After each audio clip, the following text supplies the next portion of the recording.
আব্দুর রাজ্জাক বিন ইউসুফ এই মিথ্যাবাদী বক্তব্য দিয়েছিল 6 মাস খুঁজেও নাকি পায়নি কোথায় আছে লা ইলাহা ইল্লাল্লাহ মুহাম্মাদুর রাসূলুল্লাহ সাল্লাল্লাহু আলাইহি সাল্লাম। অথচ সহিহুল বুখারীর প্রথম খণ্ডে 7 নম্বর হাদিসটাতেই রয়েছে, কিন্তু এই কাজ্জাব ইবলিসের ঘরে ইবলিস খুঁজেও পায় নাই।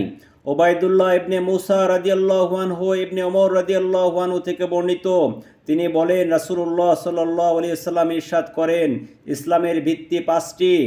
1 নম্বর, আল্লাহ ছাড়া ইলাহ নেই এবং নিশ্চয়ই মুহাম্মদ সাল্লাল্লাহু আলাইহি ওয়াসাল্লাম আল্লাহর রাসূল, এ কথার সাক্ষ্যদান।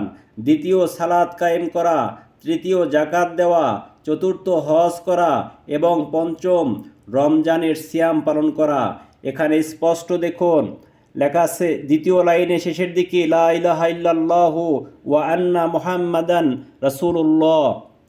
অথচ কাজ্জাব বিন ইবলিস খুঁজেও পায় না কোথায় আছে।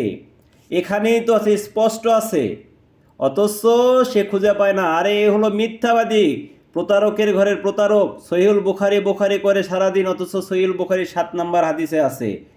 এই মুনাফিক খুঁজেও পায়নি এতদিন।